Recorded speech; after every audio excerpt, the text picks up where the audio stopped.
Welcome everybody to the next panel at the SNN Network Australia virtual event. I'm your host, Robert Kraft, and thank you for tuning in.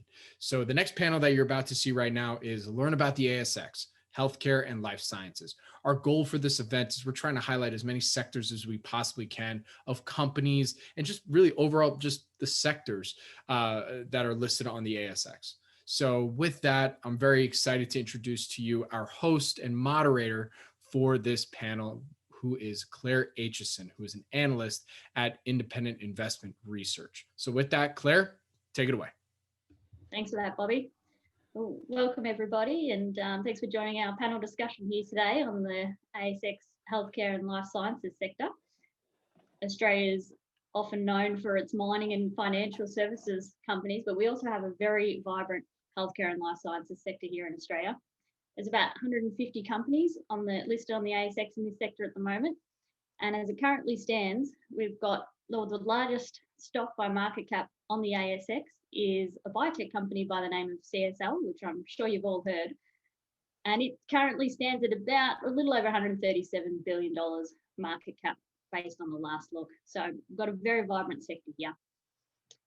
The sector's performed pretty well since the market downturn earlier in the year. So from March end to October end, the IIR Pharma and Biotech Index, which follows all stocks in the sector, excluding the biggest five, which include CSL, Cochlear, ResMed, Fisher & Paykel, and Ansell, it's up 34.2% for that period of time.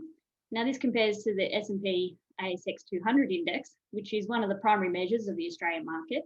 That's up 18.2% for the same period. So it's performed really well since the downturn at the start of the year. Now, with that said, we're very fortunate today to have three panelists from three different companies in the sector. Today we have Steve Yatomi-Clarke, the CEO and Managing Director of Prescient Therapeutics Limited. How you going, Steve? We have Alison Coutts, the CEO and Executive Chairman of Memphasys Limited. And we have Fleta Solomon, the Managing Director of Little Green Pharma Limited. Welcome everybody, and thanks for joining us today. So before I hand it over to you guys to talk a little bit more about your companies, I just wanted to touch on the R&D tax incentive scheme here in Australia, which is very important for our life sciences sector. I just wanted to touch on that a little bit because I'm sure our American audience may not be aware of how that works here. So in Australia, for companies with a turnover of less than $20 million, they get a 43.5% rebate, refundable rebate on all their R&D activities, which is very good for our small companies because it's a funding channel for them. So Steve, would you maybe like to have a chat about how the R&D tax incentives work for your company and your experiences with it? The R&D tax incentive is a scheme in Australia designed to encourage more investment in the life sciences in Australia. And it works very well. We're aware that many countries have their various attractions there. What makes this unique is that it is a rebate of 43.5 cents in a dollar spent in Australia. Now that's a cash rebate. So it's not a future credit against earnings or anything. So for every dollar we spend, we get almost half of that back in cash. So I think the good thing about that from an American investor's point of view is that not only do you have a big currency tailwind having, with each dollar buying much more than that in Australia, but on top of that, your investment dollar is getting much, much more mileage with this R&D tax incentive. So it is unbelievable leverage on shareholder funds that enables a lot of R&D activity to take place. Okay, so we're going to throw it over to our panelists to have a little bit of a chat about their companies, and they're going to tell you what their companies are all about. So why don't we start with Fleta Solomon, the Managing Director of Little Green Pharma. Can you tell us a little bit about what Little Green Pharma is all about? Thank you, Claire, and hello everyone. Thanks for being part of the panel. Little Green Pharma is a vertically integrated medicinal cannabis company, and we operate across the entire supply chain. So that means we not only grow and cultivate our cannabis medicines, but we also manufacture them ourselves internally, and we have distribution channels, education, because that's the most important part of the cannabis industry at this particular point in time, is educating stakeholders, and then of course delivery, so across the globe. So we are, Little Green Pharma are pioneers and the leading company in the Australian medicinal cannabis industry. So we were the first company to produce a locally grown medicine for patients to use. And we were the first to export recently into international markets. So a great position for the company to be in. And you know, and this happened since August 2018 when we produced our first medicines for patients. So it means that we've been generating revenues since the product launch in August 2018. So that's been a month-on-month increase, sort of 10 to 15% growth every month. So it's been really solid in Australia. And then with our cultivation facility, you know, we're at a position now where, because we are leaders in Australia and we're going into export markets, fortunately, we've recently expanded our cultivation facility to produce more than 110,000 bottles of medicine every year for patients. And we also have a manufacturing facility which has been licensed through our Therapeutic Goods Administration, sort of FDA equivalent for our GMP, which is Good Manufacturing Practice License. And it basically gives us a massive opportunity to enter into markets where the quality requirements are really, really high.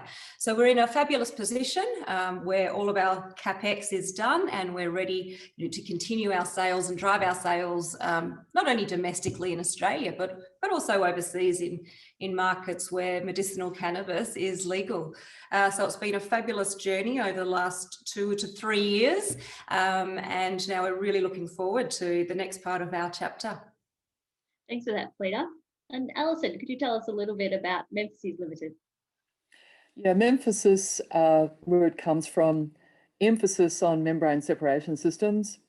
We've got special membranes that we've developed in-house. They're proprietary hydrogels, and we use those in conjunction with a process called electrophoresis, which is the use of electricity through various fluids to separate out things, most notably various cells, and in particular sperm cells, of all things, for treatments for IVF. So as it turns out, the best sperm have the most negative charge on the cell surface. I'm sure most people don't realize that. I certainly didn't when I started. But it's an indication of good cytoskeleton, which is indicating good DNA.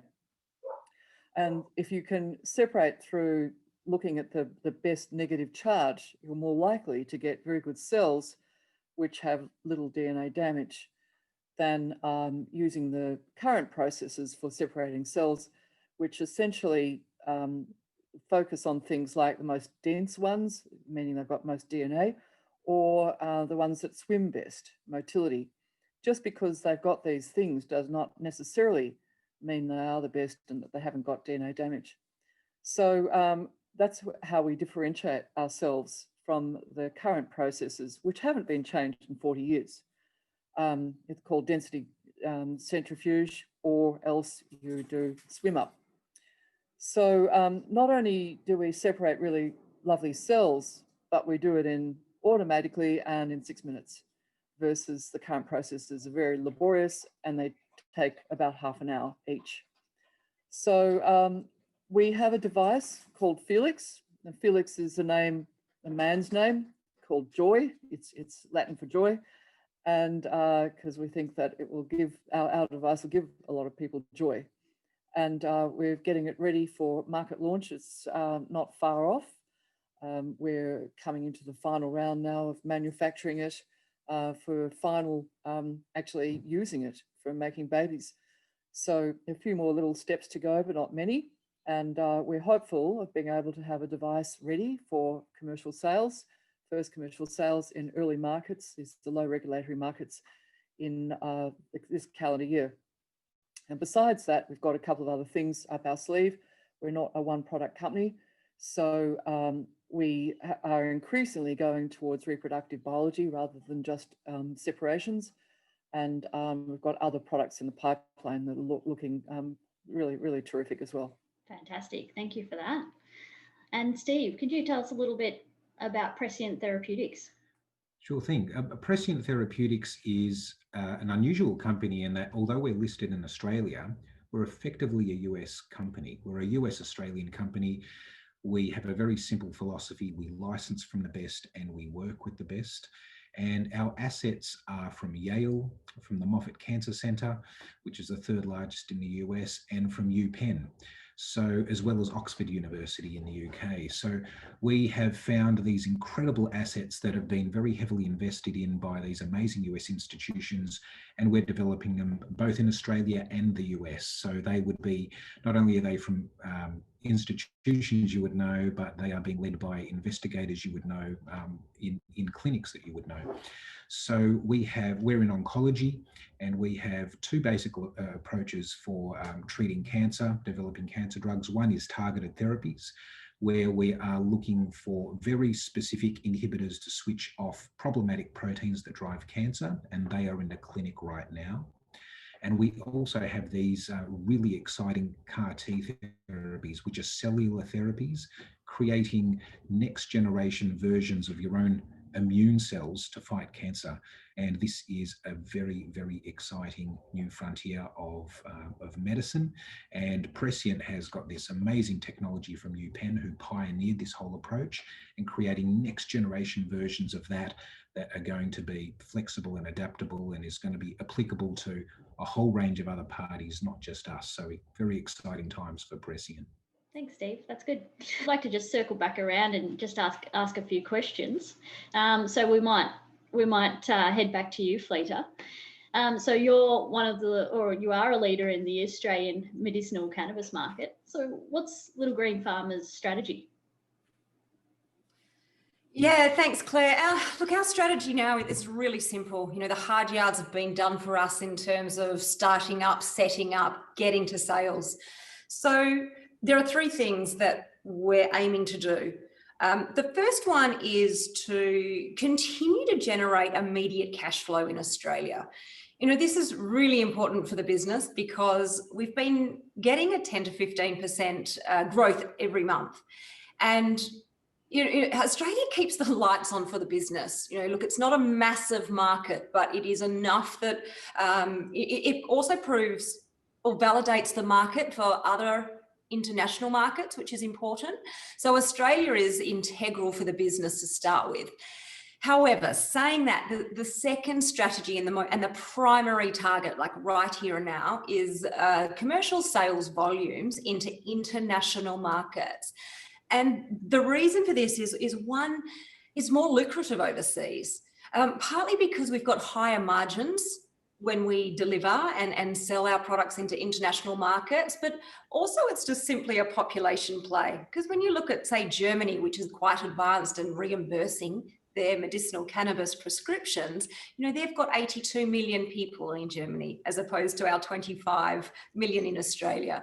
And the same with the UK and the same with Italy. And there are some other countries, even South America, that are really promising.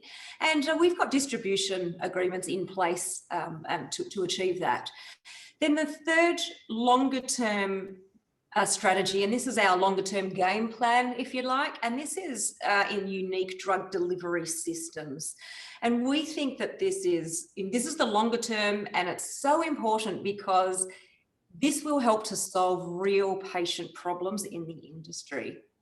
Not only will it help patients, but it will assist in our business in Little Green Pharma being a differentiator in the medicinal cannabis industry. So we're working very closely with a number of groups on proprietary technologies, so that instead of just having a simple oil or smoking flower, which really we don't do in Australia in the medical space, but we need to work and look at those clinical trials for things like slow release mechanisms to help pain patients. And so that's the avenue that we're going down now. So for us, the strategy, Claire, is really Well, immediate sales in Australia, which is what we're doing. The second one is commercial sales volumes overseas, and then the longer term game plan of unique drug delivery systems, which we're working on. Okay. And so what's your capability at the moment? What will you need to achieve this in terms of capability and capacity? What's the additional CapEx that you'll need based on top of what you currently have? Yeah, well, so the great news is that we've got no more CapEx requirements. You know, all our facilities now have been expanded recently, both the cultivation and our manufacturing facilities, which I'm talking hospital grade, like you walk in and it's, wow, you know, this is insane. So it's all been done, and it was on time and on budget, which is great. So now that that CapEx is out of the way, you know, we can just focus on that strategy that I just spoke about. So we can focus on the commercial sales volumes into these international markets. You know, and to do this, and just to give everybody peace of mind that our facilities, you know, that we're capable of having this volume that we're expecting in the near term. Well, we have options within the business, and this is what I really love our positioning in the market, because our internal capacity for cultivation, we can produce up to, say, well, more than 110,000 bottles per annum. If we needed to, we can double our expansion. So we can actually continue to build if we needed to. However, I don't anticipate that we will, because we've also got established channels of third-party raw materials, so raw biomass, so quality cannabis flower that we can actually either import or buy from another Australian producer to supplement our volume. And then finally, we have this, the manufacturing capability. And recently we were awarded with our own internal TGA, so Therapeutic Goods Administration, Good Manufacturing Practice License. This is really significant because we can continue to use our contract manufacturer that we've been using for a long time, and he's wonderful, and we'll continue to do that for volume. But having the internal capability, it just de-risks the business, and it means that we can drive our margins further where required. Look, and the significance of this particular facility is that we have, it's called EU compliant. So we have an MRA in place, or a mutual recognition agreement in place with the European Union, so that our manufacturing practices ensures that it can go straight into certain countries, like even South America and the European Union, where sort of no questions are asked, because the quality of the materials manufactured exceed or comply with local regulatory requirements. And this is significant because we are now one of only a handful of companies across the globe that have that capability. So, so yes, we're set. We have that capacity and that capability. Now it's about the sales team and driving those sales volumes. That's great. Sounds like you're ready to take on the world. Fantastic.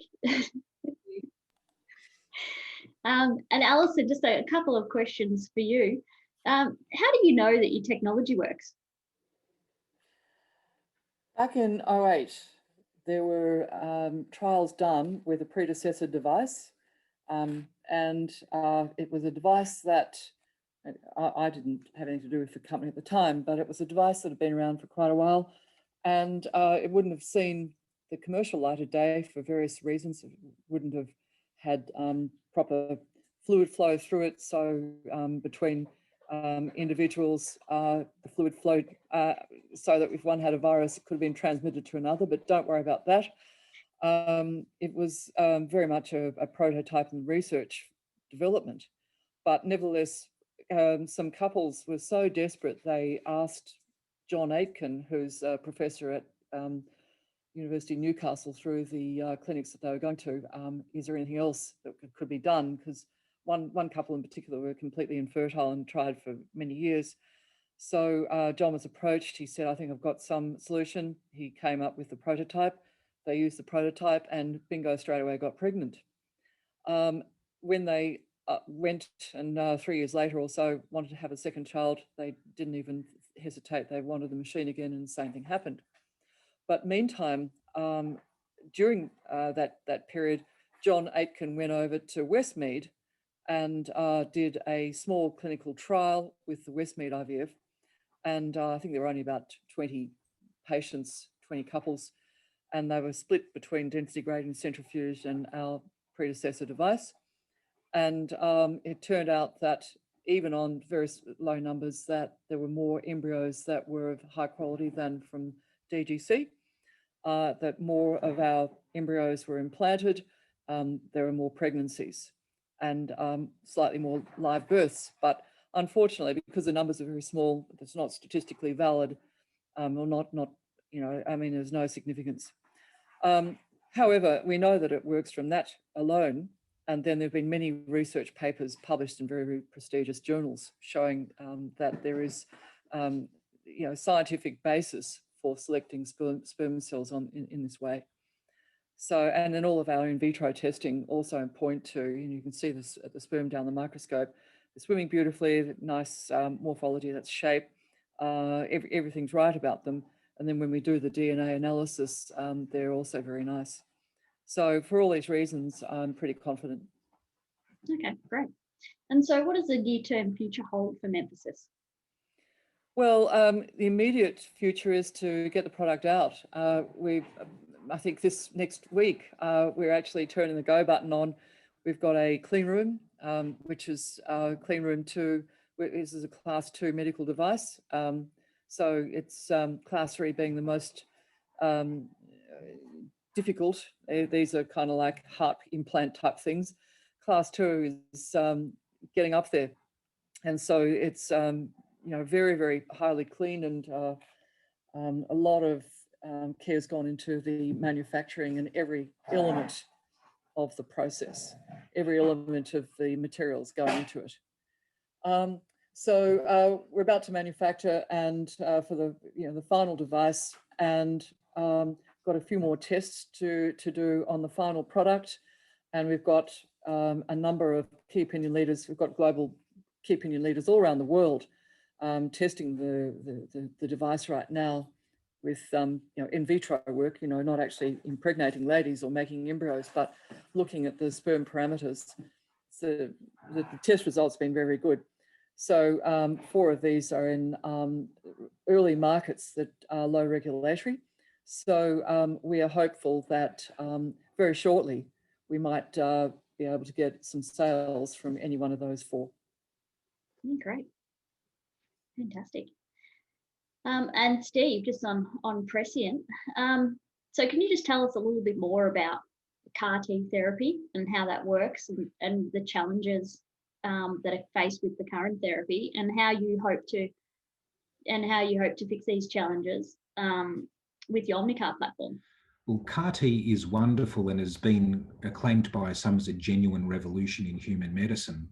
But like any new technology paradigm, version 1 is always going to be, you know, confronted with some challenges, and that is no different with CAR T. CAR T, which is a way of weaponizing your own T cells, your own immune cells to fight cancer, they currently have some safety issues. There is no control. So once the doctors infuse these living cells into the body, there's no control at the moment.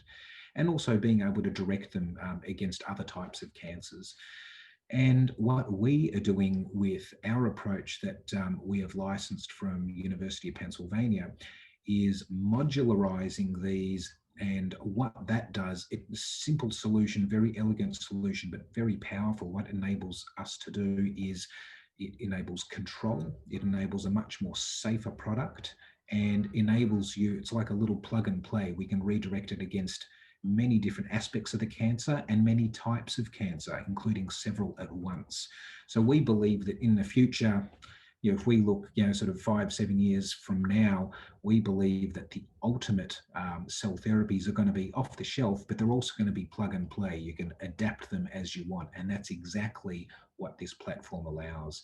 So not only is that great for us in generating next generation versions of these incredible therapies for Prescient, but anyone who is in this space at all, and it's a growing number, real burgeoning space, we can help them create next generations of what they already have. So it's a real enabling type of technology. Okay, I think that's good. So look, we'll just wrap it up, and just like to finish off to get your personal experiences of being listed on the ASX. And is there any advantages or disadvantages that you've come across for being listed on the ASX? You want to, maybe we'll start with you, Alison. Yeah, look, there are a number of advantages and disadvantages. I've made a list of them. The most obvious advantage is the access to capital. I mean, that's outright the single biggest one. It's not just capital, but it's also people and groups you would otherwise not know. And sometimes you can even get international groups you wouldn't know how to reach them. So that's really a huge plus. It's an endorsement, an external endorsement that you've got some value propositions good enough to list. There's a certain level of governance. I'm not saying that it happens all the time. I know some terrible companies with governance that are listed, but on average, I'm saying compared with small private startups, there's a certain level of governance that you have to put in place. And that's, I think it's valuable. There's ability to tell your story publicly and get the international reach. You've got tradable shares, gives you a value that's set externally in a market. That's very handy, particularly if you're doing mergers, acquisitions, or you want, for whatever reason, a valuation, because otherwise it's pretty vexed if you're private, how you value these early stage things. And then is also very good for founders and people who've got large chunks of companies that you can actually trade up and down, and particularly for founders that over time you can take some money off the table. So that's pretty valuable. But there are disadvantages. I'd say, it's quite expensive. It's an onerous process. The regulators, ASX and ASIC, there's all sorts of forms and processes that you've got to go through, and it's never ending.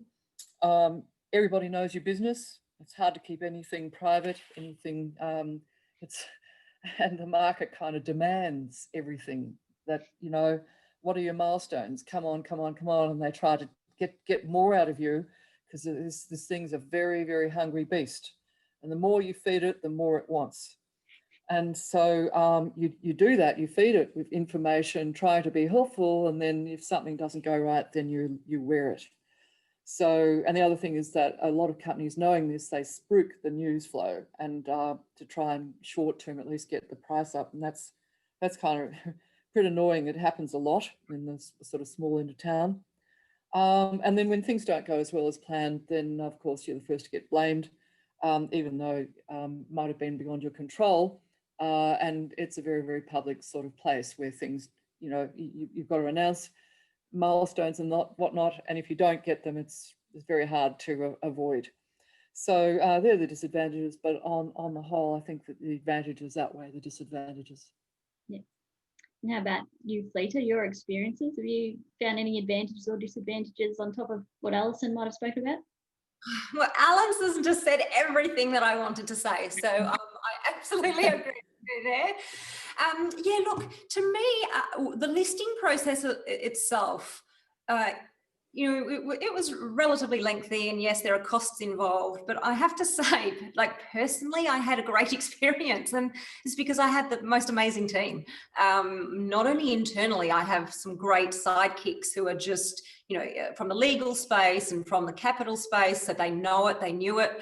It was easier for them. Our external lawyers and partners that we worked with, they were great as well. So I have to say my job in being in the listed space has been much easier or more helpful. And I've had my hand held because of the people that are surrounding me. So that has been a really important learning curve for me.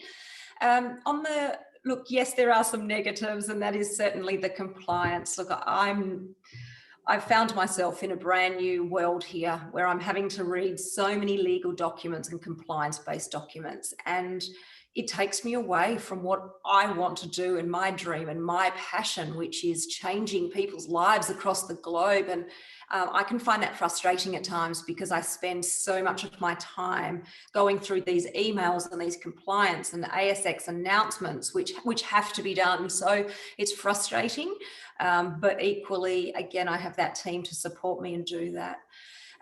Alison touched on it. the transparency side of things, it's good and bad. You know, it's competitors can see what you're doing. And when you're private, you know, that's a real advantage for them. And if you say that you're going to do something to the market, you have to do it because it's out there. And if you don't, you get slaughtered. So that's but it's also a useful piece as well, because we know as a business, if we say we're going to do something, we do it and we make sure we tick that off. So those negatives can be turned into positives. Of course, the only other couple of things on the really positive side, you know, access to capital, of course, that's really, you know, why we do it. Liquidity and the exit is important. But for me, I think, and the business, the best part about being listed, we have an unregistered medicine. Medicinal cannabis is accessed through a special access scheme. So it's not a registered product. This means we can't advertise, we can't promote, we can't show images of our medicine. So doing ASX announcements, for example, gives us exposure to the public that we otherwise weren't able to do as a private company. And this is almost worth its weight in gold because it's a brand awareness strategy. So thankfully, that's what enables us to do, being in the listed space. So despite the hard work, the long hours and the compliance, I'm very grateful to be in such a position, you know, where we have the advantages that comes with being listed. Great. And Steve, did you have anything to add to what the ladies have said? Well, the advantage is access to capital, and the ASX is, I mean, it's not as big as NASDAQ, of course, but it still is the 6th largest exchange in the world. It's highly liquid. You know, we all know that, you know, commerce flows a lot quicker north, south than east, west. So it's a good hub for the region. All the Asian countries and all of the money that flows there tends to flow via the ASX, and it has the governance and the compliance that Americans would be familiar with and be comfortable with. So very similar to that of the SEC.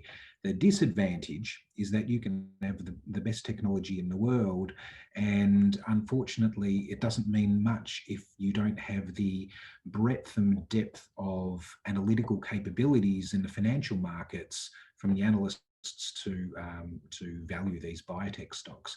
So I think it was Warren Buffett that said that share prices are a short-term voting machine and a long-term weighing machine. I would completely concur with that. I think the advantage, whilst the disadvantage is it can result in share price dislocation, the long-term benefit, and this is from US fund managers who are friends of mine who love the ASX as a hunting ground, it is the world's biggest arbitrage. You can pick up internationally renowned science of the quality, for example, that we have at a less than wholesale price. And as the data starts to come out, it equilibrates and that arbitrage is closed. So it is definitely a happy hunting ground for US investors. Again, not only the share price arbitrage, but also a currency tailwind and this R&D tax rebate. Running out of excuses why US investors shouldn't be investing in Australian biotech, to be honest. Before we go, could you just tell us where we can find a little bit more information about not only yourselves but your companies? Fleta, where can we go to find out a little bit more about Little Green Pharma? So please go to the website, which is littlegreenpharma.com.au. You'll be able to see there's an investor site there. It'll point you in the right direction. And we can also give you and provide you my details so you can contact me directly. So through Claire and the panel. And if anyone was to head to the ASX website, what's your code? Yes, it's ASX LGP for Little Green Pharma. How apt. Fantastic. And Alison, where can we get some more information about Memphasys? You go to the website. It's Memphasys, MEMPHASYS. It's like emphasis but with a Y. And all of our ASX releases are there, but our code is MEM. Remember MEM. All right. All of the I think if you have a look at our most recent announcements, there are slideshows, there's updates, there's a thing about the pipeline. So if you had a look through there, you should be pretty across everything we're doing. Okay, great.